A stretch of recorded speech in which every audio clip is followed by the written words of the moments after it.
चौची क्या तेरे को कोई जबरदस्ती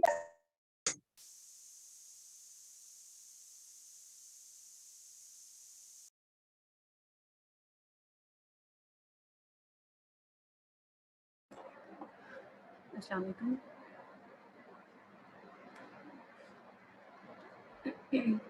हेलो, अस्सलाम वालेकुम। वालेकुम अस्सलाम। कैसे हैं आप लोग? अल्हम्दुलिल्लाह। वॉइस क्लियर है मेरी? Yes ma'am.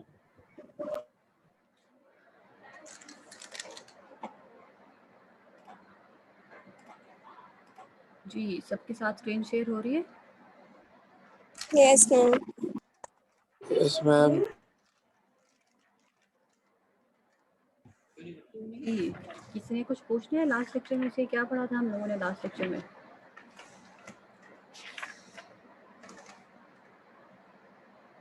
याद है किसी को हमने लास्ट लेक्चर में क्या पढ़ा था? यस मैम, शोल्डर जॉइंट पे लोड्स पढ़े थे। उसके बाद हमने स्केपुलो-ह्यूमरल रिदम पढ़ा था। ठीक है, और क्या होता है स्कैपुलो-ह्यूमरल रिदम?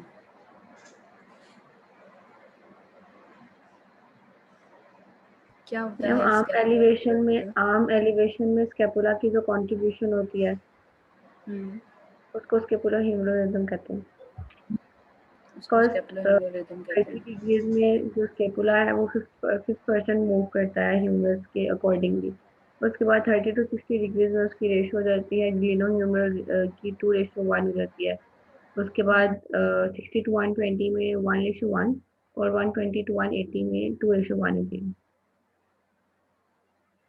ठीक है, हम लोगों ने जो हमारा लास्ट लेक्चर है उसमें ये बात की थी कि हमारी जो ग्लिनो-ह्यूमरल रिदम है, जिसको हम स्कैपुलो-ह्यूमरल रिदम कह सकते हैं, उसमें हमने बात की थी कि जब भी हम एबडक्शन परफॉर्म करते हैं तो हमारी जो स्कैपुला है वो कंट्रीब्यूट करती है हमारी ह्यूमरस के साथ, ठीक है। और जब स्कैपुला ह्यूमरस के साथ अपनी कंट्रीब्यूशन देती है तो उस वजह से हमारी जो रेंज ऑफ मोशन है शोल्डर जॉइंट की वो फैसिलिटेट होती है। हमने ये कहा कि जब भी हम एबडक्शन परफॉर्म करते हैं तो स्कैपुला के ऊपर रोटेशंस आती हैं। वो रोटेशंस जो हैं वो बेसिकली ग्लिनो-ह्यूमरल मूवमेंट को फैसिलिटेट करने के लिए होती हैं। फिर हमने ये बात की कि अगर हम कहते हैं कि स्कैपुलो-ह्यूमरल रिदम क्या है, तो उसमें जो हमारी फर्स्ट 30 डिग्री की एबडक्शन है उसमें जो हमारी स्कैपुला है वो कंट्रीब्यूट करती है जस्ट 20%, ठीक है, कि 1/5 जो है हमारी मूवमेंट का वो स्कैपुला से कंट्रीब्यूशन आएगी। फिर हमने बात की थी कि 30 से 60 डिग्रीज़ की जो मूवमेंट है उसके अंदर जो कंट्रीब्यूशन है वो इस तरह से है कि 2:1 है, कि अगर ह्यूमरस के ऊपर 2 डिग्री मूवमेंट आ रही है तो स्कैपुला के ऊपर 1 डिग्री मूवमेंट आएगी। फिर हमने ये बात की कि 60 से 120 की जो रेंज है उसमें स्कैपुला और ह्यूमरस इक्वली कंट्रीब्यूट करती हैं 1:1 में। फिर 120 से अबव 180 की जो है उसके अंदर दोबारा से जो आपकी स्कैपुला है उसका रेशो 2:1 में आएगा कि ह्यूमरस की 2 डिग्री मूवमेंट पे जो स्कैपुला है उसकी 1 डिग्री मूवमेंट होगी। फिर हमने ये देखा था कि अगर 180 डिग्री मूवमेंट हो तो 180 डिग्री मूवमेंट के ऊपर जो है वो उसमें से 60 डिग्री की जो कंट्रीब्यूशन है दैट इज़ फ्रॉम स्कैपुला और जो बाकी की आपकी मूवमेंट है 120 डिग्रीज की दैट इज़ फ्रॉम ह्यूमरस। तो ये हमने बात की थी स्कैपुलो ह्यूमरल रिदम में। फिर हमने बात की शोल्डर जॉइंट की कि शोल्डर के ऊपर कौन कौन से लोड्स आते हैं। हमने ये कहा कि जो हमारा शोल्डर जॉइंट है क्योंकि वो डायरेक्ट मैकेनिकल सपोर्ट प्रोवाइड कर रहा है, ठीक है, पहली जो सपोर्ट है वो हमारे शोल्डर जॉइंट से आ रही है। ये वाला जो जॉइंट है हमारा ये सबसे पहले मैकेनिकल सपोर्ट प्रोवाइड कर रहा है पूरे आर्म को। तो मैक्सिमम जो लोड्स हैं वो हमारे शोल्डर जॉइंट पे पड़ते हैं जिसको हम ग्लिनो-ह्यूमरल कहते हैं। Although glenohumeral joint, acromioclavicular joint, sternoclavicular joint, scapulothoracic joint, ये सारे मिलके एक यूनिट के तौर पे एक्ट करते हैं। लोड्स को जो है वो डिस्ट्रीब्यूट करने की कोशिश करते हैं, लेकिन मेनली जो लोड्स हैं वो शोल्डर जॉइंट के ऊपर आते हैं। उसमें हमने कहा कि टॉर्क जनरेट होता है जब भी आप आर्म को एक्सटेंड करते हैं। उस टॉर्क को नलिफाई करने के लिए या काउंटर बैलेंस करने के लिए मसल्स को ज़्यादा एफर्ट लगानी पड़ती है। जब मसल्स ज़्यादा कॉन्ट्रैक्ट करते हैं तो ऑटोमेटिकली जो हमारी लोड्स हैं, कंप्रेसिव लोड्स जो हैं वो जॉइंट के ऊपर बढ़ जाते हैं, ठीक है। उसमें हमने बात की थी कि अगर आप फ्लेक्स कर लेते हैं तो क्या आता है, अगर आप एक्सटेंड कर लेते हैं आर्म को तो किस तरह से लोड्स जो हैं वो अफेक्ट होते हैं, ये सारी बातें हमने की। फिर हमने ये कहा कि जो रोटेटर कफ के मसल्स हैं और जो डेल्टॉइड है, ये आपस में एक दूसरे के साथ कोऑपरेशन में काम करते हैं ताकि हमारा जो मूवमेंट्स हैं वो हो सके। किस तरह से? एबडक्शन की मूवमेंट में। जैसे deltoid is the abductor off shoulder joint, तो इसमें हमने ये कहा कि जब आपने एबडक्शन को परफॉर्म करना होता है तो आपका जो क्या कहते हैं उसको, जो रोटेटर कफ के मसल्स हैं वो स्टेबलाइज करते हैं शोल्डर को, कि वो उनमें शेयर फोर्सेस आती हैं दोनों में, और वो जब स्टेबलाइज करते हैं शोल्डर जॉइंट को तो उस केस में क्या होगा कि फोर्स डाउनवर्ड एक्ट मैम करेगी। डाउनवर्ड शेयर होगा। हाँ, फोर्स जो है वो डाउनवर्ड एक्ट करेगी आपकी जो आपकी क्या कहते हैं रोटेटर कफ मसल्स हैं, और जो डेल्टॉइड है वो एंटीरियर अपवर्ड फोर्स इम्पोज करेगा ताकि आपका जो शोल्डर है उस पर अबडक्शन हो जाए। तो ये बेसिक चीज़ें हैं जो हमने लास्ट लेक्चर में पढ़ी थी। कौन कौन से मसल्स हैं स्कैपुला के, किस तरह से मूवमेंट्स होती हैं, ये सारी चीज़ें जो हैं वो लास्ट लेक्चर में डिस्कस हो गई थी। अभी भी फर्दर किसी की कोई इसमें कोई क्वेश्चन है, किसी को इसमें कोई प्रॉब्लम है तो अभी भी रेज कर ले, अदरवाइज हम हमारा जो नेक्स्ट टॉपिक है उसको स्टार्ट करते हैं। किसी को है इसमें प्रॉब्लम?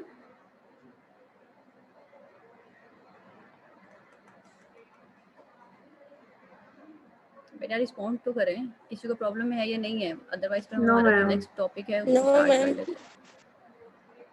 आज का जो हमें टॉपिक पढ़ना है that is related with common injuries off shoulder joint. आज वाला लेक्चर और जो इससे नेक्स्ट लेक्चर होगा हमारा इंशाल्लाह मंडे को, उसमें हमने शोल्डर की इंजरीज के बारे में पढ़ना है।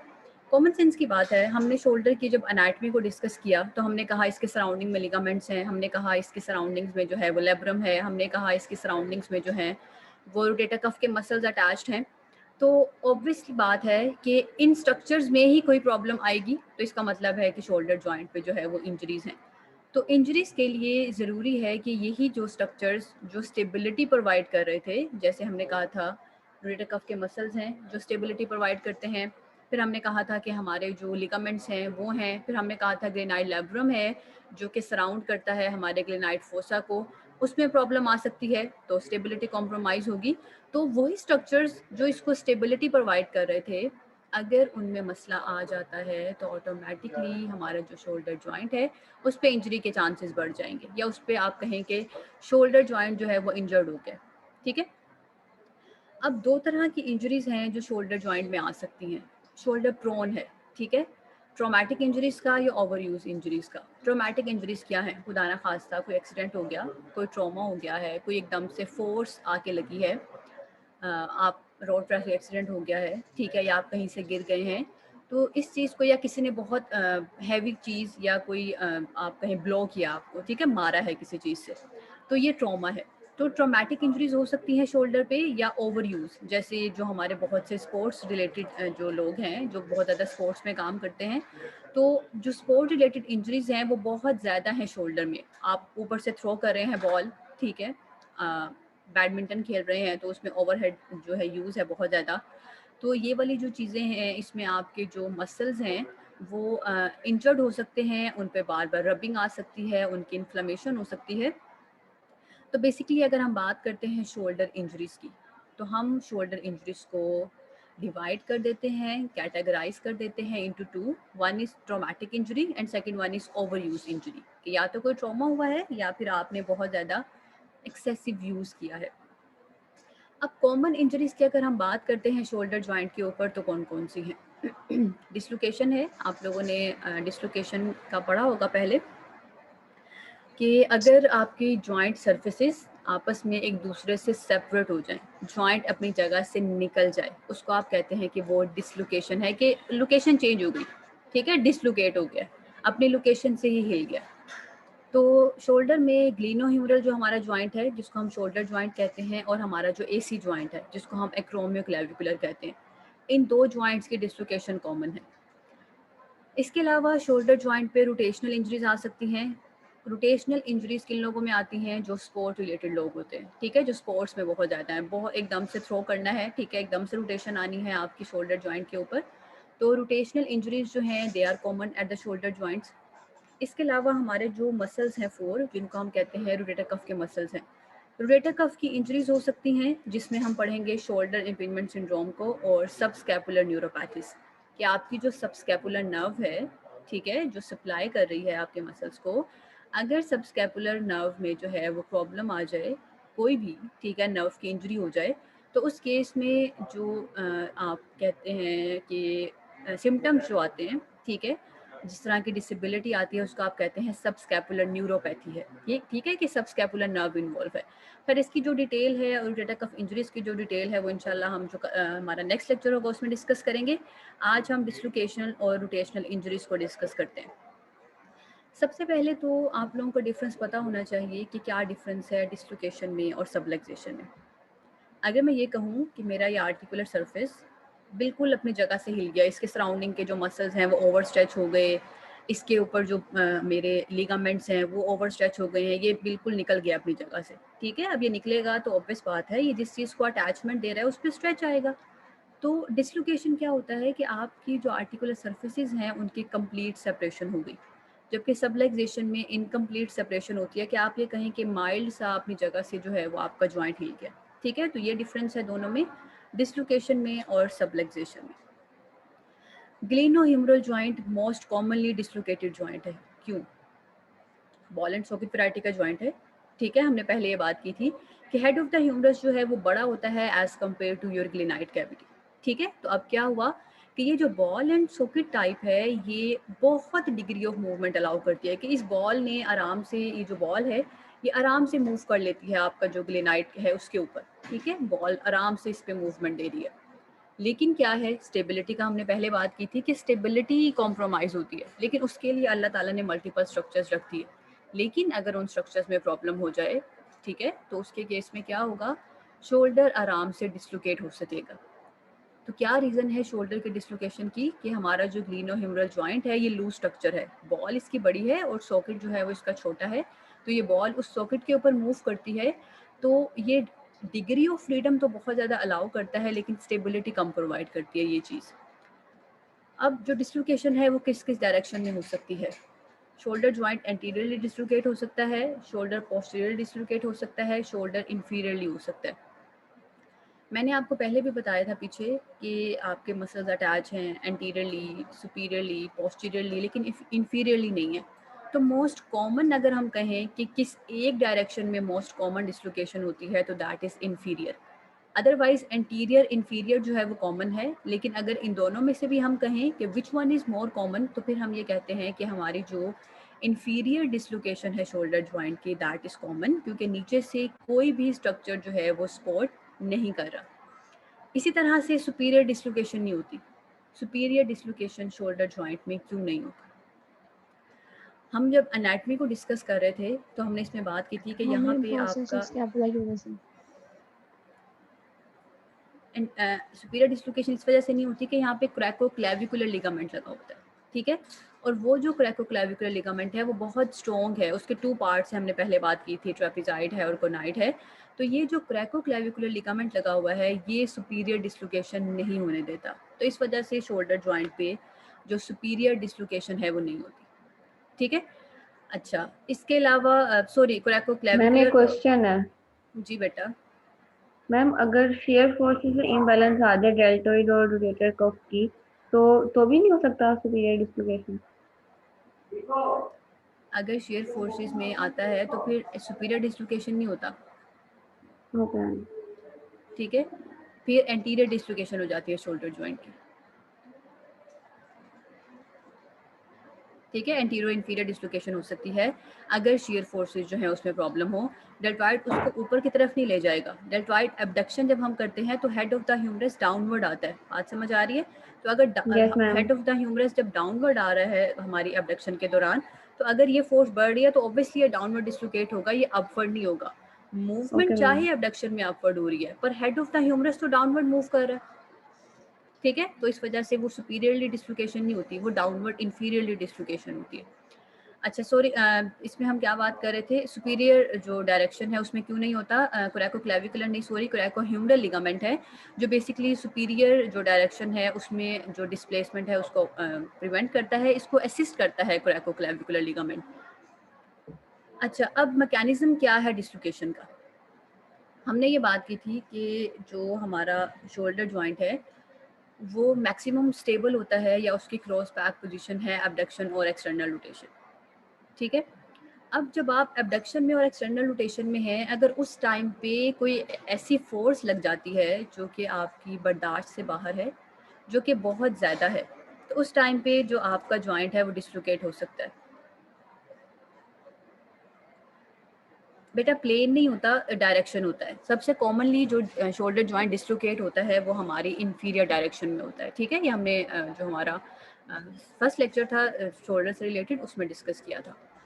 अच्छा, हम मैकेनिज्म की बात कर रहे थे। अब मैकेनिज्म में क्या हुआ, नॉर्मली क्या है कि आप जो है आपका शोल्डर जॉइंट जो है वो मैक्सिमली अबडक्टेड है, ठीक है, और एक्सटर्नली रोटेटेड है। तो उस केस में ज़्यादा चांसेस होते हैं आपकी डिसलोकेशन के, ठीक है। उस टाइम पे कोई फोर्स एक्ट कर जाती है या एबनॉर्मल फोर्सेस आ जाएं या कोई आपको जो है वो किसी ने धक्का दिया है या एक्सीडेंट हुआ है, उन सब चीज़ ये इनडायरेक्टली सारी चीज़ें फोर्सेस ही हैं, ठीक है, कि फोर्स आके लगे। तो ये चीज़ जो है वो डिसलोकेशन को कॉज कर सकती है। और एंटीरियर इंफीरियर डिसलोकेशन जो है वो सबसे ज़्यादा कॉमन है, और इन दोनों में से कॉमन कौन सी है, inferior dislocation of the shoulder joint. अब बात ये है कि हर चीज़ के पीछे कोई ना कोई वजह होती है, कोई ना कोई फैक्टर्स होते हैं। डिसलोकेशन के लिए कौन कौन से फैक्टर्स हैं, वैसे तो ग्लिनाइड फोसा बिल्कुल ठीक है, ठीक है, लेकिन अगर साइज उसका इनएडिकेट हो, वैसे भी ग्लिनाइड फोसा का size as compared to humerus कम ही है, तो वो वैसे इनएडिकेट है। लेकिन किसी में एनाटॉमिकल और ज़्यादा उसमें जो है वेरिएशंस आ जाएं, ठीक है, या ग्लिनाइड फोसा का साइज जो है वो इनएडिकेट हो जाए, वरना नेचुरली ये इनएडिकेट ही है। किस तरह से इनएडिकेट है, हम इसको इन टर्म्स ऑफ ह्यूमरस की बात कर रहे हैं कि ह्यूमरस का हेड बड़ा है और ग्लिनाइड फोसा जो है वो उससे छोटा है, तो उसका साइज ह्यूमरस के अकॉर्डिंगली एडुकेट नहीं है, उससे कम है, ठीक है।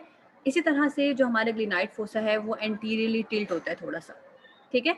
ये चीज़ भी प्रीडिस्पोज कर सकती है उसको डिसलोकेशन में। थर्ड पॉइंट क्या है, inadequate retroversion of humeral head and deficit in rotator cuff muscles.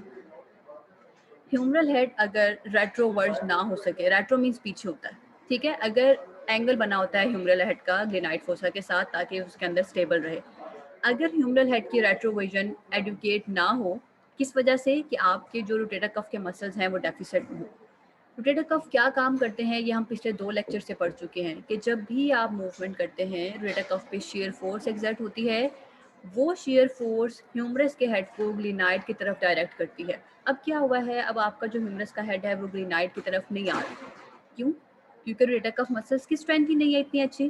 तो जब भी आप मूवमेंट करेंगे जॉइंट के डिसलोकेशन के चांसेस जो है वो बढ़ जाएंगे। ह्यूमरस का जो हेड है वो प्रॉपरली पीछे की तरफ जो है वो नहीं आएगा, रेट्रोवर्जन नहीं होगी।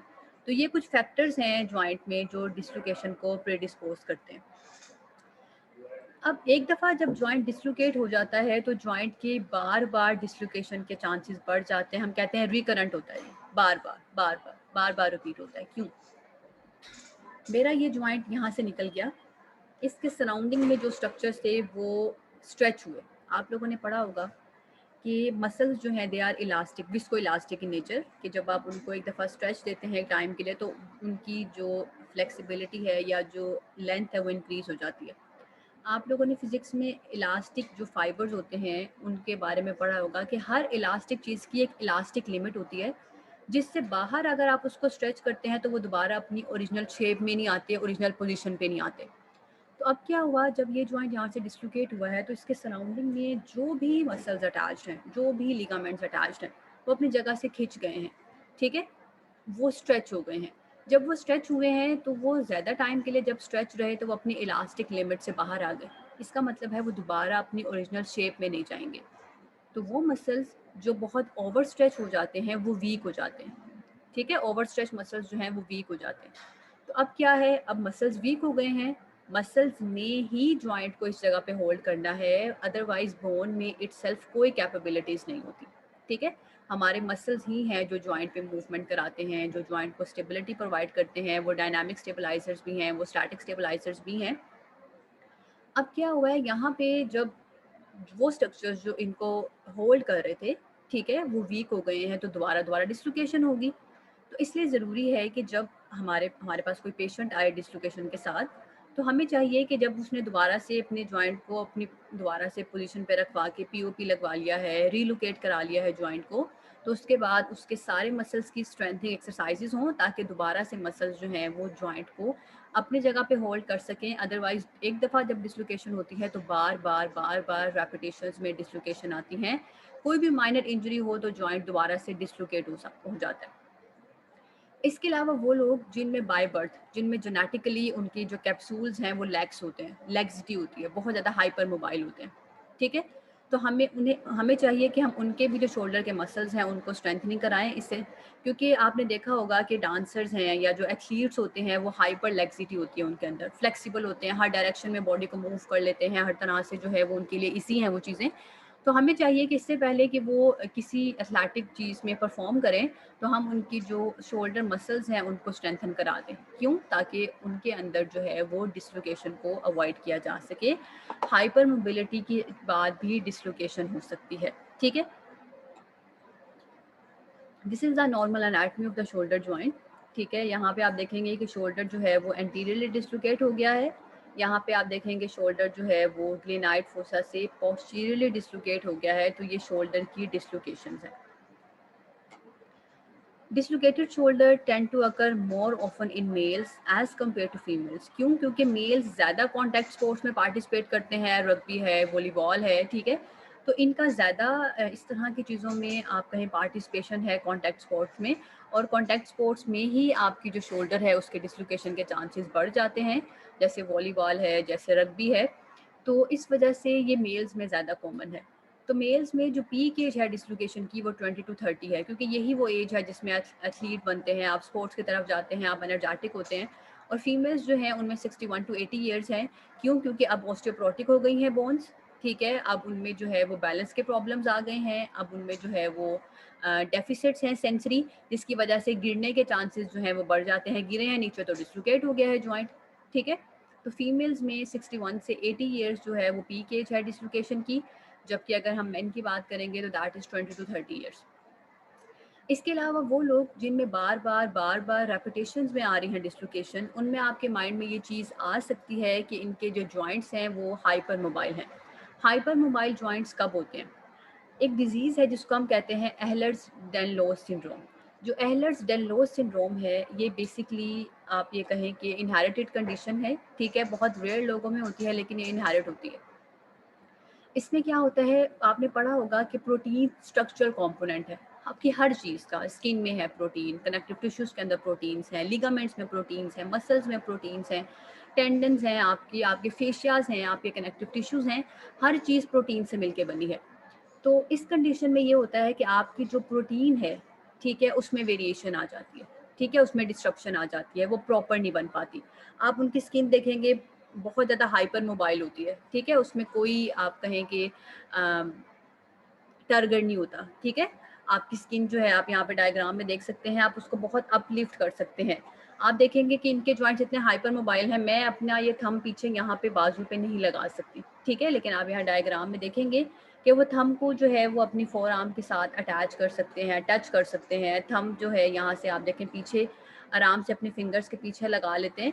तो किस वजह से है कि इनके जो जॉइंट्स हैं वो हाइपर मोबाइल होते हैं। तो हाइपर मोबाइल जो जॉइंट्स होते हैं उनमें डिसलोकेशन के चांसेस ज़्यादा होते हैं। तो वो लोग जिनमें रेपिटेशंस में बार बार डिसलोकेशंस आएँ, तो आप ये एज्यूम कर सकते हैं कि मे बी इनके अंदर एहलर्स डैनलोस जो सिंड्रोम है वो है, और ये इनहेरिटेड कंडीशन है।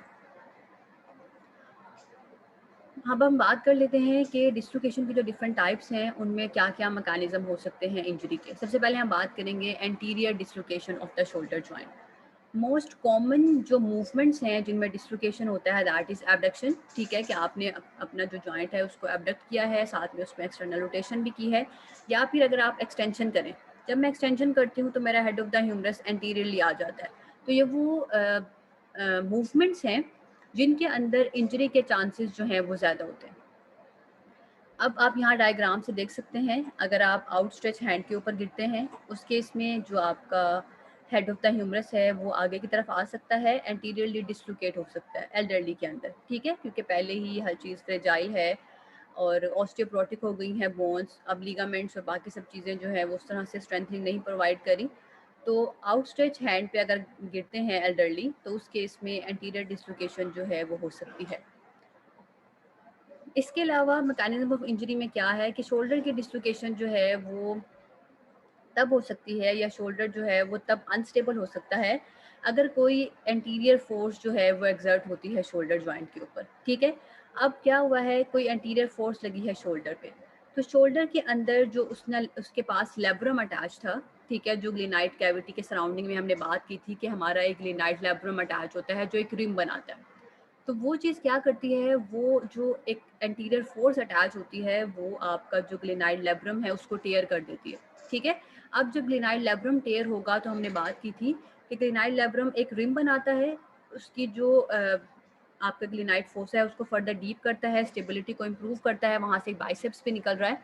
तो अगर आपके जो हैं वो जो आपका ग्लिनाइड लेब्रम है, अगर उसका टेयर हो जाता है तो ऑब्वियसली ये आपकी जो जॉइंट की स्टेबिलिटी है उसको कॉम्प्रोमाइज़ करेगा। ठीक है, इसमें डिफरेंट बेनकार्ट लेजेंस हैं, स्लैब है और बाकी सब चीज़ें हैं, वो हम नेक्स्ट लेक्चर में डिस्कस करेंगे। कॉजेज़ क्या क्या हो सकते हैं डिस्लोकेशन के, कोई लार्ज एक्सटर्नल फोर्स लगी है एक्सीडेंट के दरमियान या कॉन्टैक्ट स्पोर्ट में, जैसे कि रेसलिंग है, जैसे कि फुटबॉल है। ठीक है, फुटबॉल की करते हुए एकदम से आप टच हुए एक दूसरे के साथ और इतनी ज़्यादा फोर्स थी कि जॉइंट जो है वो डिस्लोकेट हो गया, या फिर अगर आपके ग्लिनोह्यूमरल जॉइंट कैप्सूल में हाइपरलेक्सिटी हो। ठीक है, कोई जेनेटिक फैक्टर है जिसकी वजह से आपके जो जॉइंट कैप्सूल हैं उनमें बाय बर्थ ही लेक्सिटी है, तो वो जो लेक्सिटी है दैट लीड्स टूवर्ड आपकी जो डिस्लोकेशंस है उधर। ठीक है, नेक्स्ट वन है acromioclavicular joint dislocation. Acromioclavicular joint पे डिस्लोकेशन भी हो सकती है, एक्रोमियो क्लेविकुलर जॉइंट पे हम इसको कह सकते हैं कि सेपरेशन भी हो सकती है, वही सेम चीज़ है, डिस्लोकेशन और सेपरेशन। एक्रोमियो क्लेविकुलर जॉइंट की जो डिस्लोकेशन है और जो सेपरेशंस हैं ये भी रेसलिंग में बहुत कॉमन है। ठीक है, और फुटबॉल प्लेयर्स में, डायरेक्ट कॉन्टैक्ट स्पोर्ट, आप अदर वर्ड्स में कह सकते हैं कि जो कॉन्टैक्ट स्पोर्ट्स होती हैं उनके अंदर ज़्यादा कॉमन है एक्रोमियो क्लेविकुलर जॉइंट और आपकी जो शोल्डर जॉइंट है उसकी डिस्लोकेशंस। अब इसके भी दो तरह के मैकेनिज्म हैं, डायरेक्ट और इनडायरेक्ट। आप गिरे ही इस तरह से हैं कि आपका डायरेक्टली जो एक्रोमियन है वो टच हुआ है। ठीक है, ये डायरेक्ट हो गई। इनडायरेक्टली क्या हुई है कि आपका आउटस्ट्रेच हैंड है, ठीक है, हैंड बिल्कुल आउटस्ट्रेच्ड है, रिजिड, एकदम से आप जाके ज़मीन के साथ लगे हैं। ठीक है, तो सारी फोर्स जो है वो इम्पार्ट होगी आपकी एक्रोमियो क्लेविकुलर जॉइंट के ऊपर। ठीक है, तो या तो एक्रोमियो क्लेविकुलर जॉइंट की डिस्लोकेशन हो जाएगी या फिर यहाँ से जो आपकी कॉलर बोन है जिसको आप क्लेविकल कहते हैं उसका फ्रैक्चर हो जाएगा। तो जब आप स्ट्रेट रिजिड आउटस्ट्रेच हैंड के ऊपर गिरते हैं तो आपकी जो एक्रोमियो क्लेविकुलर जॉइंट है उसकी डिस्लोकेशन आ सकती है, क्योंकि पूरे का पूरी बॉडी का जो वेट है वो सारा आपके इस हैंड के ऊपर आ रहा है। ठीक है, डायरेक्टली यहाँ आके लग रहा है, तो उस केस में आपका एक्रोमियो क्लेविकुलर जॉइंट या फिर जो ये कॉलर बोन है जिसको आप क्लेविकल कहते हैं इसका फ्रैक्चर हो सकता है। ये वाली चीज़ें थी डिस्लोकेशन के साथ। किसी का कोई क्वेश्चन है अगर डिस्लोकेशन में तो रेस कर ले, फिर उसके बाद हम रोटेशनल इंजरीज को डिस्कस करेंगे।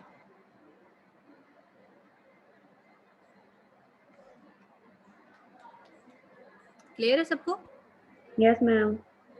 ठीक है, नेक्स्ट वन है Yes, ma'am. रोटेशनल। रोटेशनल का नाम ही बता रहा है कि अगर शोल्डर के ऊपर कोई हाई वेलोसिटी रोटेशंस आती हैं, ठीक है, आप कुछ कॉन्टैक्ट स्पोर्ट, आप सॉरी कोई स्पोर्ट्स खेल रहे हैं, जैसे बैडमिंटन है, ठीक है, स्क्वॉश है, आपने हिट करना है। आपने देखा होगा नॉर्मली हम खेलते हैं तो हमारी वो फोर्स नहीं होती। एथलीट्स तो बहुत ज़्यादा जो है स्पीडी इसको खेलते हैं, बहुत फोर्स के साथ खेलते हैं, तो रोटेशन बार बार जो है वो ऐड ऑन होती है। तो रोटेशनल इंजरीज जो हैं इस ये हमारी जो स्पोर्ट्स हैं, जो हमारे एथलीट्स हैं, ठीक है, टेनिस खेलते हैं, वॉलीबॉल खेलते हैं हमारे, ठीक है, या क्रिकेट है जैसे इसमें बहुत थ्रो करना है, तो पूरी की पूरी जो आपका शोल्डर जॉइंट है उसके ऊपर रोटेशन जो है वो ऐड ऑन हो रही हैं। तो स्पोर्ट्स के अंदर रोटेशनल इंजरीज जो हैं दे आर वेरी कॉमन। ठीक है, अब रोटेशनल के अंदर कौन कौन से ऐसे स्ट्रक्चर्स हैं शोल्डर के जो अफेक्ट हो सकते हैं? आपका जो लेब्रम है, ग्लिनाइड लेब्रम, उसका टेयर हो सकता है। आपके जो ये सारे मसल्स अटैच हैं जिनको आप कहते हैं रोटेटर कफ के मसल्स, उनमें प्रॉब्लम आ सकती है। ठीक है, आपका बाइसेप जो ब्रेकियाई है उसमें प्रॉब्लम आ सकती है, उसका टेंडन रप्चर हो सकता है। वो निकलता है लेब्रम से है, उसका सुपीरियर हेड अटैच है लेब्रम के साथ है। तो रोटेशनल इंजरीज में ये तीन जो स्ट्रक्चर्स हैं आपकी ज़्यादा कॉमनली अफेक्ट होते हैं। कौन कौन से? आपका लेब्रम है, आपके रोटेटर कफ के मसल्स हैं और आपके बाइसेप ब्रेकियाई के टेंडन्स हैं। ठीक है, कौन कौन सी ऐसी स्पोर्ट्स हैं जिनमें फोर्सफुल रोटेशनल मूवमेंट्स आती हैं? थ्रोइंग है, टेनिस को जब आप सर्व कर रहे हैं तब, स्पाइकिंग है वॉलीबॉल के अंदर। तो ये वाली वो स्पोर्ट्स हैं आपकी जिनमें रोटेशनल इंजरीज के चांसेस जो हैं वो बढ़ जाते हैं। हम देख लेते हैं स्ट्रक्चर्स के अकॉर्डिंगली कि किस तरह से इनकी इंजरी के मैकेनिज्म है। हमने बात की कि लेब्रम का टियर हो सकता है। लेब्रम का टियर कब हो सकता है? हमने बात की रोटेटर कफ के जो मसल्स हैं ये स्टेबलाइज करते हैं ह्यूमरस को जब भी हम मूवमेंट करते हैं, या पीछे से स्कैपुला स्टेबलाइज कर रही है ह्यूमरस को। अगर हमारे ये मसल्स वीक हो जाएं कि ये हमारी ह्यूमरस को स्टेबलाइज ही ना कर सके प्रॉपर्ली, तो क्या होगा कि हमारा ये जो जॉइंट बनता है हेड ऑफ द ह्यूमरस और ग्लिनाइड कैविटी के दरमियान, जब ह्यूमरस स्टेबलाइज नहीं होगी तो क्या होगा कि ये ग्लिनाइड कैविटी के बजाय जो इसके सराउंडिंग में लेब्रम लगा हुआ है उसके साथ रबिंग में आती रहेगी बार बार, क्योंकि ये स्टेबलाइज नहीं हो रही प्रॉपर्ली। ठीक है, तो जब मूवमेंट होने लगेंगी तो क्या होगा कि ये हमारी ग्लिनाइड कैविटी के बजाय जो ग्लिनाइड कैविटी के सराउंडिंग में जो उसके रिम पे एक ग्लिनाइड लेब्रम अटैच है उसके साथ बार बार ये रबिंग में आएगी, तो आहिस्ता आहिस्ता ये हमारे लेब्रम को टियर कर देगी। ठीक है, if attached muscle do not sufficiently stabilize humerus, it can articulate with the glenoid labrum rather than with the glenoid fossa, contributing to wear on the labrum। ठीक है, वेयर एंड टियर का जो process है वो continue हो जाएगा।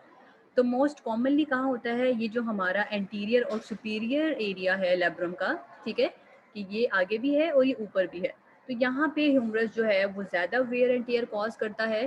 तो ये वाला एरिया ज़्यादा ससेप्टिबल है जहाँ पे हमारे लेब्रम के टियर हो सकते हैं। इनके क्या क्या नाम है, स्लैप है, बेनकार्ट है, वो हम नेक्स्ट में पढ़ेंगे कि लेब्रम की कौन कौन सी जो है वो इंजरीज हो सकती हैं, उनके क्या क्या नाम है। मोस्ट कॉमन जो एरिया है that is anterior superior region. दूसरी हमने बात की थी कि रोटेटर कफ मसल्स इन्वॉल्व हो सकते हैं। आप कोई चीज़ फेंक रहे हैं, ठीक है, उसके बाद वो जब आप फेंकने लगे हैं, जब आपने उसको फीड किया है, वो एक्सेलरेशन फेज है। विगरस एक्टिविटी जब डाउन होना शुरू हो जाती है तो उस फेज को आप कहते हैं दैट इज डिसल्ट्रेशन, कि अब एक्सेलरेशन कम होना शुरू हो गई है।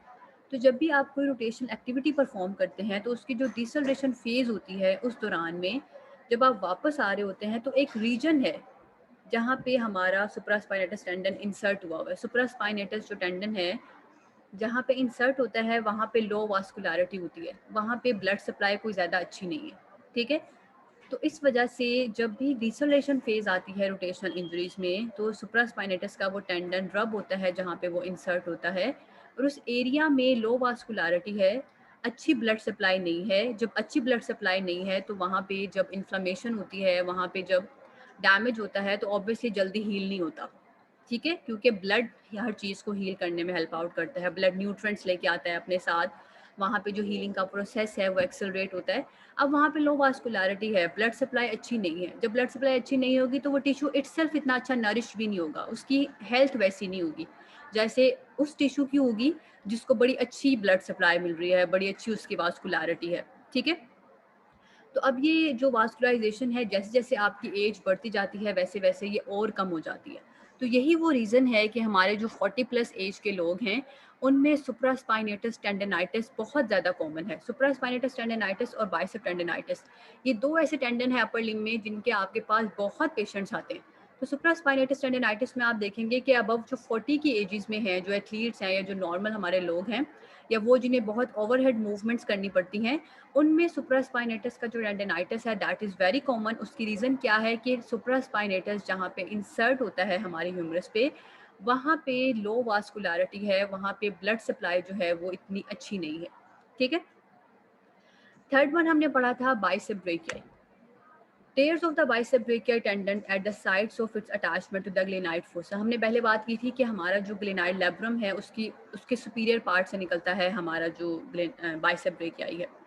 अब जो उसका जो लॉन्ग हेड है, ठीक है, अब जो बाइसेप ब्रेकियाई है, जब भी फोर्सफुल टेंशन जनरेट होती है बाइसेप्स में, जब आप नेगेटिवली एक्सेलरेट करते हैं, जैसे सपोज मैंने कोई चीज़ फेंकनी है, ठीक है, अब जब मैं कोई चीज़ फेंक रही हूँ उसको फेंकने के लिए मेरी एल्बो पे एक्सटेंशन है, एक फोर्सफुल एक्सटेंशन आती है। एगोनिस्ट एंटागोनिस्ट एक दूसरे के साथ काम करते हैं। ठीक है, अगर मेरा बाइसेप अलाउ ना करे ट्राइसेप को कि कंप्लीट एक्सटेंशन कर ले और ये कॉन्ट्रैक्शन फेज में रहे, तो मेरी कंप्लीट एक्सटेंशन जो है वो नहीं हो सकती। ठीक है, ये रिलैक्स होता है तभी मेरी एक्सटेंशन जो है वो कंप्लीट होती है। अब क्या हुआ है, आपने थ्रोइंग जब फेस की है, एकदम से आपने थ्रो किया है तो बाइसेप में टेंशन जनरेट हुई है। तो वो जो फोर्सफुल डेवलपमेंट होती है, ठीक है, जब आप नेगेटिवली एक्सेलरेट करते हैं, ठीक है, जब आप एल्बो एक्सटेंशन में जाती है थ्रोइंग में, तो उस टाइम पे जब एकदम से आपने एल्बो को एक्सटेंड किया है तो आपके जो बाइसेप्स हैं क्योंकि वो स्ट्रेच हो रहे हैं, ठीक है। आप लोगों थेरा 1 में इंशाल्लाह ये चीज़ें पढ़ेंगे कि मसल जो है वो स्ट्रेच होता है ऑपोजिट टू मसल एक्शन, कि अगर मैंने अपने बाइसेप्स को स्ट्रेच करना होगा तो मैं एल्बो को एक्सटेंड करूँगी तो मेरा बाइसेप स्ट्रेच होगा। अब थ्रोइंग में मैंने एकदम से जब अपना एल्बो एक्सटेंड किया है तो मेरा बाइसेप जो है वो स्ट्रेच हुआ है। बाइसेप स्ट्रेच हुआ है तो इसमें टेंशन जनरेट हुई है, क्योंकि अगर ये ओवर स्ट्रेच होगा तो ये तो टेयर हो जाएगा। तो वो जो फोर्सफुल टेंशन डेवलप हुई बाइसेप के अंदर कि कहीं मेरा टेयर ना हो जाए, उस चक्कर में आपने जब पहले एक्सटेंड किया है तो बाइसेप के टेयर के चांसेस जो हैं वो बढ़ जाते हैं उन लोगों में जो बहुत ज़्यादा खेलते हैं थ्रो करने वाली चीज़ें, ठीक है। एकदम से एक्सटेंशन की ज़रूरत है। एक्सटेंशन किया है तो बाइसेप ओवर स्ट्रेच हो गया है, बाइसेप ओवर स्ट्रेच हो गया है तो बाइसेप के टीयर के चांसेस जो हैं वो बढ़ गए हैं, ठीक है। तो ये वो चीज़ है जो हमारी हम कहते हैं कि रोटेशनल इंजरीज के साथ एसोसिएटेड है। इसके अलावा क्या क्या चीज़ें हो सकती हैं जो रोटेशनल इंजरीज कॉज कर सकती हैं, जैसे मेरी जो सराउंडिंग में सॉफ्ट टिश्यूज़ हैं, मेरे टेंडन्स अटैच हैं, मेरे जो लिगामेंट्स हैं, ठीक है, मेरे जो भी सॉफ्ट टिश्यूज़ हैं, मेरे फेशियाज हैं, इनकी कैल्सिफिकेशन हो जाए। कैल्सिफिकेशन क्या कि कैल्शियम जो है वो इनमें आना शुरू हो जाए या आपस में अढेर हो जाएं, एडहेरियंस बन जाएं। जब एडहेरियंस बन जाएंगे तो ऑब्वियसली रेंज जब पूरी नहीं होगी तो भी इंजरी के चांसेस जो हैं वो बढ़ जाएंगे। इसी तरह से मेरे जो आर्टिकुलर सर्फेसिस हैं इनके डिजनरेशन हो जाए, ठीक है, ये डिजनरेट हो जाए। जब ये डिजनरेट होंगी तो सराउंडिंग के सारे स्ट्रक्चर्स पे वियर एंड टियर कॉज करेंगी, रबिंग आएगी इनके दरमियान में, ठीक है। इसी तरह से मेरे यहाँ पे जो बरसास हैं, हमने पीछे पढ़ा था सबएक्रोमियल बर्सा है, आपके जो है सुप्रास्पाइनेटिस के नीचे है एक बर्सा, आपकी सबकोराकाइड बर्सा है। तो ये डिफरेंट जो बरसास हैं ये फ्रिक्शन को अवॉइड करने के लिए होती हैं। अगर बरसास में इन्फ्लेमेशन हो जाए, ठीक है, किसी ओवरयूज सिंड्रोम की वजह से, तो ऑब्वियसली ये भी पैथोलॉजी है जो हमारे शोल्डर जॉइंट के अंदर हो सकती है, जिसको हम कहते हैं बर्साइटिस हो गया। तो ये कॉमन चीज़ें हैं जो आज हमने डिस्कस करनी थी कि बेसिकली हमारी जो शोल्डर इंजरीज हैं उनके मल्टीपल टाइप्स हैं, डिस्लोकेशंस हैं, रोटेशनल इंजरीज हैं, हमारे ट्विटर कफ की इंजरीज हैं, सब स्कैपुलर न्यूरोपैथीज हैं। लेकिन आज हमने जो बेसिक चीज़ें हैं वो दो चीज़ें इसमें से डिस्कस की कि डिस्लोकेशन क्या है, कौन सी डायरेक्शन में डिस्लोकेशन जो है वो ज़्यादा कॉमनली होते हैं, और रोटेशनल इंजरीज क्या क्या हैं। अगर आपका कोई क्वेश्चन है तो अभी भी रेस कर लें, अदरवाइज फिर हम आगे जो क्वेश्चन आंसर सेशन है उसकी तरफ मूव ऑन करते हैं।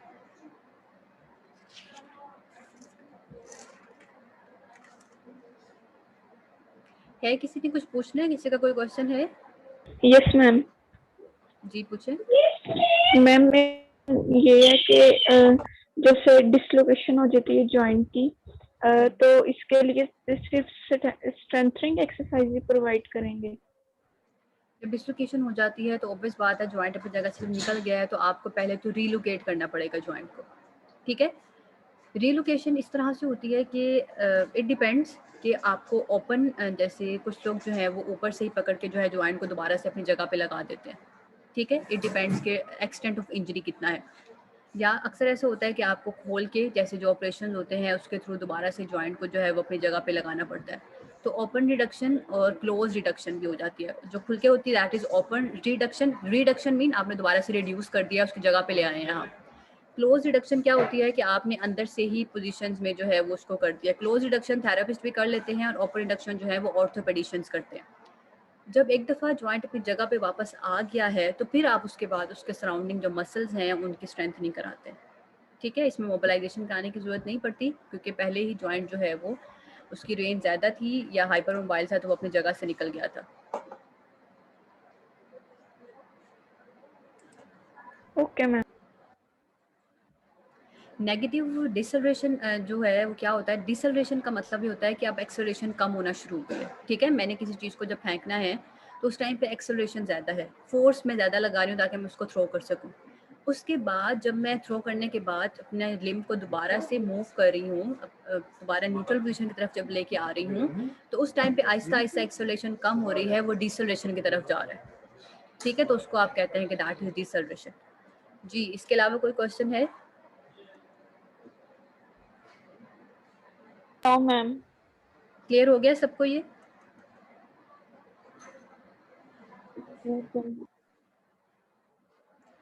अच्छा, मोस्ट कॉमन डिस्लोकेशन कौन सी होती है शोल्डर ज्वाइंट की depending upon the direction? inferior inferior जी इंफीरियर डिस्लोकेशन जो है दैट इज मोस्ट कॉमन, क्यों? क्योंकि इंफीरियरली जॉइंट को कोई भी स्ट्रक्चर जो है वो सपोर्ट नहीं करता। अच्छा, dislocation of glenohumeral joint in the anterior direction occurs when forceful, कौन सी मूवमेंट है? एबडक्शन एंड एक्सटर्नल रोटेशन, ठीक है abduction जी। and जब external आप rotation. एबडक्शन और एक्सटर्नल रोटेशन करते हैं जॉइंटली, तो इस केस में अगर कोई फोर्स एक्ट कर जाती है तो आपकी जो ग्लिनोह्यूमरल जॉइंट है उस पे एंटीरियर डिस्लोकेशन जो है वो आ सकती है। Rotational injuries can cause labral tear, rotator cuff tear and bicep brachii. Rotator cuff tear. all of these all of these हमने अभी पढ़ा है कि रोटेशनल जो इंजरीज हैं उनमें लैब्रम के टेयर भी हो सकते हैं, हमारे जो रोटेटर कफ के मसल्स हैं वो भी टेयर हो सकते हैं, और बाइसेप जो ब्रेकियाई है वो भी टेयर हो सकता है, ठीक है। तो तीनों तरह की इंजरीज जो हैं वो पॉसिबल हैं रोटेशनल इंजरीज के तौर पे। अच्छा, नेक्स्ट है when weight of the body fall on rigidly outstretch hand it results in, जब आप रिजिड आउटस्ट्रेच हैंड पे गिरते हैं तो उस टाइम पे क्या हो सकता है? Glenohumeral joint dislocation, rotator cuff tear, labral tear और AC joint dislocation. AC joint dislocation होगी।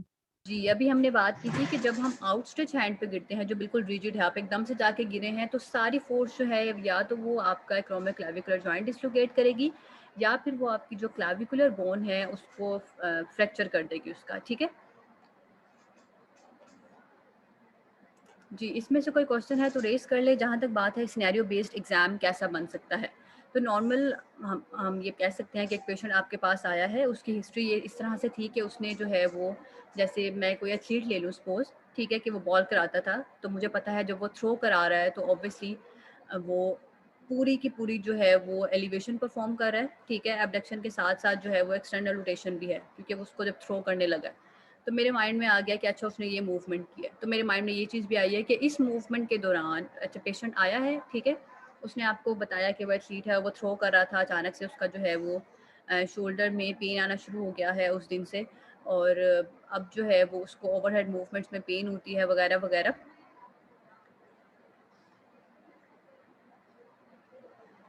तो उस केस में जो है आपके माइंड में फ़ौरन से आ गया कि अच्छा मैकेनिज्म पीछे से क्या है कि एबडक्शन हुई है और एक्सटर्नल रोटेशन हुई है, तो अच्छा माइट भी पॉसिबल कि उसका शोल्डर जॉइंट जो है वो डिसलोकेट हो गया, ठीक है। तो आप ये देख सकते हैं कि क्वेश्चन हो सकता है कि अगर आपको लगता है कि डिसलोकेशन है तो कौन सी डिसलोकेशन है, एंटीरियर, पोस्टीरियर और मतलब क्या कहते हैं इंफीरियर है, ठीक है। तो हमने अभी देख लिया कि अगर एबडक्शन हो और एक्सटर्नल रोटेशन हो तो उस केस में जो डिसलोकेशन हो सकती है वो आपकी एंटीरियर हो सकती है। इसी तरह से अगर हम ये बात करें कि मैं ये कहती हूँ कि रोटेशनल इंजरीज़ हैं, ठीक है, रोटेशनल इंजरी में मैंने ये कह दिया कि पेशेंट जो है वो उसके रोटेटर कफ के मसल्स जो हैं वो वीक हैं, ठीक है, जब भी वो ओवरहेड मूवमेंट करता है तो उसको पेन फील होता है। तो मेरे जहन में फ़ौरन से आ गया कि अगर रोटेटर कफ मसल्स वीक हैं इसका मतलब है वो जॉइंट को स्टेबलाइज़ नहीं कर पा रहे। जब वो जॉइंट को स्टेबलाइज़ नहीं कर पा रहे तो may be might be possible कि उसका लैब्रम जो है उस पे बार-बार जो है वो इम्पिंजमेंट आती है बीच में, जिसकी वजह से जो है वो लैब्रम जो है वो पेन कॉज़ कर रहा है। तो बाकी जैसे मैं आगे कल हम पढ़ेंगे वेनकार्ट लेयन और स्लैप लेयंस, ये हमारे लैब्रम की लेयंस हैं, तो उनमें फिर हम डिफरेंशिएट कर लेंगे कि अच्छा ये एंटीरियर साइड पे थी या पोस्टीरियर साइड पे पेन आती थी या सुपीरियर साइड पे है। अगर एंटीरियर सुपीरियर है तो स्लैप लेयन है, बैक साइड पे है तो वेनकार्ट लेयन है, वो हम आगे देखेंगे। तो इस तरह के जो क्वेश्चंस हैं वो इसमें से रेज हो सकते हैं, ठीक है। या हम नॉर्मल ये कह सकते हैं कि आपके पास एक एथलीट है तो शोल्डर में उसमें क्या क्या प्रॉब्लम्स आ सकती हैं, तो इस तरह के क्वेश्चंस होंगे, कीवर्ड्स में होंगे, बहुत ज़्यादा एक्सप्लेनेटरी क्वेश्चंस जो हैं उस तरह के नहीं होंगे, वन वर्ड और टू वर्ड आंसर्स होंगे, ताकि जो है वो जैसे की होते हैं, जैसे एमसीक्यूज होते हैं, ठीक है, कि चूज़ द बेस्ट वन, तो लेकिन उसमें आपके पास ऑप्शन नहीं होता सिनेरियो में, आपने डायग्नोस करना होता है, डायग्नोसिस एक कीवर्ड ही होता है, और उसके लिए फिर अगर हाँ ट्रीटमेंट की अगर हम बात करें तो ट्रीटमेंट में कीवर्ड्स नहीं होते, वो 2 से 3 चीज़ें होती हैं, लेकिन चूँकि इसमें इस तरह से ट्रीटमेंट्स नहीं हैं कि मैं आपको ये कहूँ कि आप इसका ट्रीटमेंट मेंशन करें।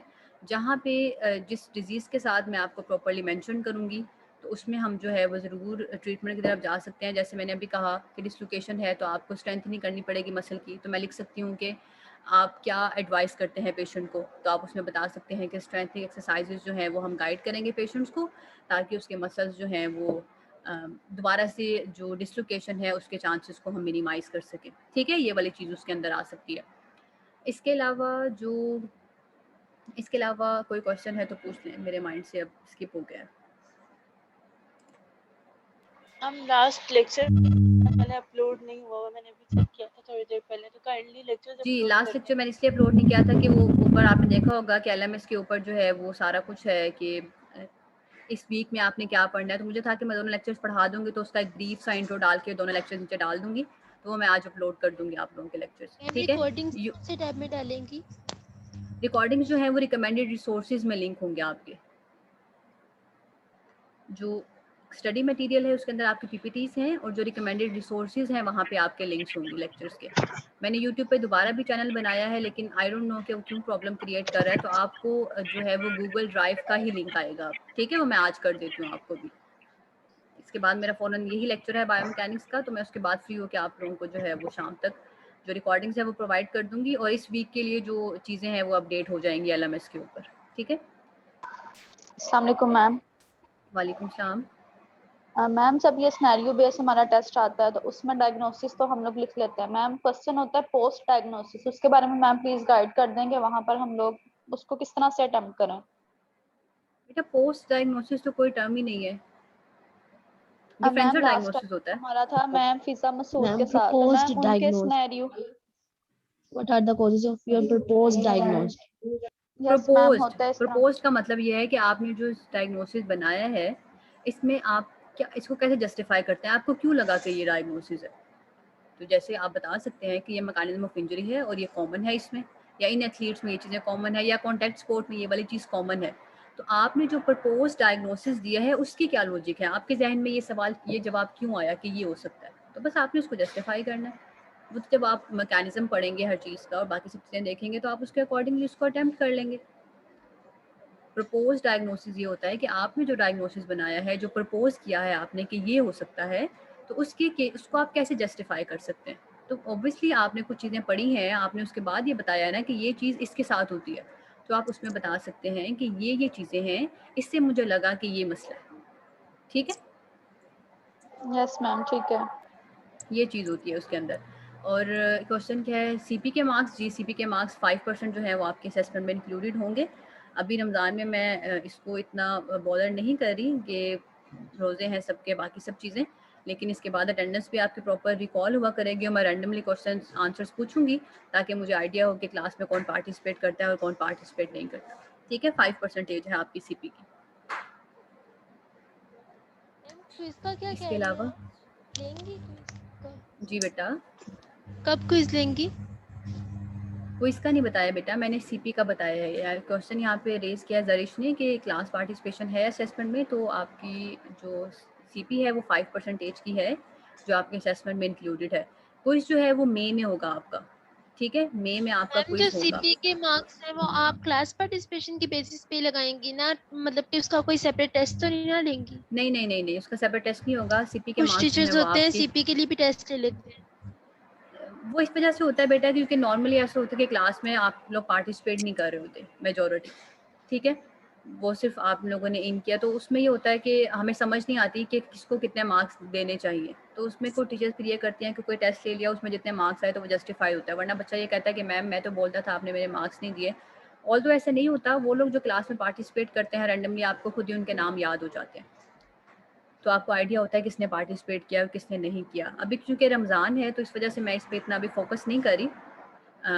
ऑल दो मेरे पास रिकॉर्डिंग्स है, मैं सीपी के मार्क्स जो हैं वो रिकॉर्डिंग से भी निकाल सकती हूँ, लेकिन अभी मैं रैंडमली किसी से भी कुछ नहीं पूछती। लेकिन जब मैं लेती हूँ सीपी तो मैं उसमें इस तरह से करती हूँ कि मैं रैंडमली क्लास में मार्क्स पूछ लेती हूँ और लिखती रहती हूँ कि किसने पार्टिसिपेट किया था और किसने नहीं किया था, तो फिर मैं एंड पे उसकी बेसिस पे नाम जो नंबर है वो लगा देती हूँ। तो अभी सिर्फ रमज़ान तक की आप लोगों को छूट है, उसके बाद हमारे पास 3 मंथ्स मज़ीद होंगे, तो उसमें फिर मैं इस चीज़ को ज़्यादा अच्छे से ऑब्जर्व करूँगी। अभी भी मुझे आइडिया है जितने लोग पार्टिसिपेट करते हैं। मैम जी बेटा। मैम मेरा एक और क्वेश्चन है। जी पूछें। जैसे मैम एल्बो जॉइंट है, रेडियस और अल्ना सेपरेशन हो गई है ह्यूमरस से, तो मैम इसके लिए भी स्ट्रेंथनिंग एक्सरसाइज प्रोवाइड करेंगे? रेडियस और अल्ना सेपरेट हो गई है तो पहले उसके भी दोबारा से रेडियस और अल्ना की तो क्लोज रिडक्शन हो जाती है, आप उसको दोबारा से रिड्यूस कर सकते हैं, ठीक है। क्लोज रिडक्शन के बाद दोबारा स्ट्रेंथनिंग होगी ताकि दोबारा से डिसलोकेट ना हो, क्योंकि आपने ये बात कॉमनली अपने जहन में रखनी है कि आपकी जो बोन्स हैं वो मूव नहीं कर सकती। बोन की जो मूवमेंट्स हैं, हर चीज़ आपकी जो मसल्स हैं उन्होंने करानी है।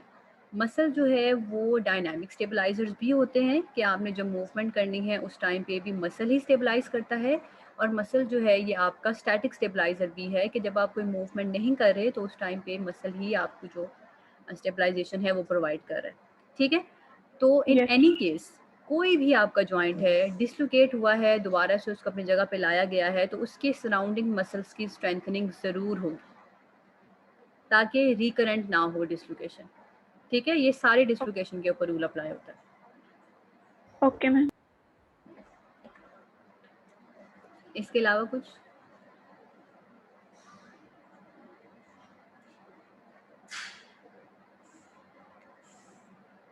सबको क्लियर हो गए? Yes ma'am. अभी तक के जो हमने तीनों लेक्चर्स पढ़े हैं सबको क्लियर है वो? Yes ma'am. सब कुछ समझ आ भी रही है या बस ऊपर से गुजर जाता है? नो मैम समझ आते। ठीक है बेटा, मैं फिर इसको एंड कर रही हूँ क्योंकि एक बजे मेरी दोबारा क्लास है जी। मैम अटेंडेंस लेंगी आप? अटेंडेंस में ऑटोमेटिकली जो मेरा जूम है उससे रिपोर्ट जनरेट हो जाती है, लेकिन हाँ Okay, वो लोग जो सिर्फ अटेंडेंस के लिए आते हैं, लाइक सिर्फ 5 मिनट्स के लिए कनेक्ट किया और चले गए, तो जूम दिखा देता है, मतलब उस पर आपकी टाइमिंग्स भी मेंशन होती हैं कि किसने 1 मिनट के लिए ज्वाइन किया है, किसने 5 मिनट के लिए ज्वाइन किया है, किसने कितनी दफ़ा डिस्कनेक्ट किया और फिर दोबारा से ज्वाइन किया। ये सारी चीज़ें जो है वो जूम इसको रिकॉर्ड कर लेता है। मैं आपको कभी हुआ अगर तो शेयर करूँगी एक्सेल की फ़ाइल, वो एक्सेल की फ़ाइल के तौर पे जो है उसमें सारी चीज़ें आती हैं कि इस बच्चे ने इस टाइम पे ज्वाइन किया था, इस टाइम पे लीव किया था, फिर दोबारा इस टाइम पे ज्वाइन किया, टोटल ड्यूरेशन जो है वो उसने सिर्फ 5 मिनट का ज्वाइन किया है। तो इस तरह के लोगों की अटेंडेंस नहीं होगी। हाँ, वो लोग जो क्लास में आते हैं, क्लास को अटेंड करते हैं, तो ऑब्वियसली उनकी अटेंडेंस जो है वो मार्क हो जाएगी, ठीक है। ठीक है बेटा, मैं फिर इसको एंड कर रही हूँ। एक्सक्यूज मैम, जी बेटा। मैम अगर एतकाफ में बैठना तो फिर क्या होता है?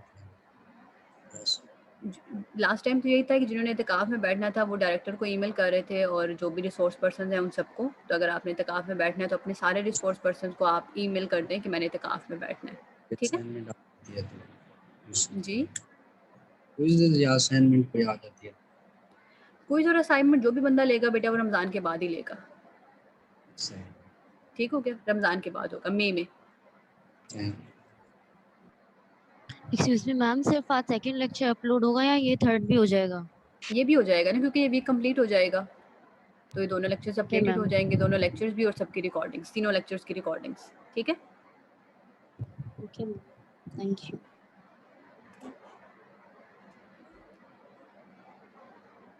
अब तो फर्दर कोई क्वेश्चन नहीं है, मैं इसको एंड कर दूं? Yes ma'am. ओके, अल्लाह हाफिज़। अल्लाह। hello.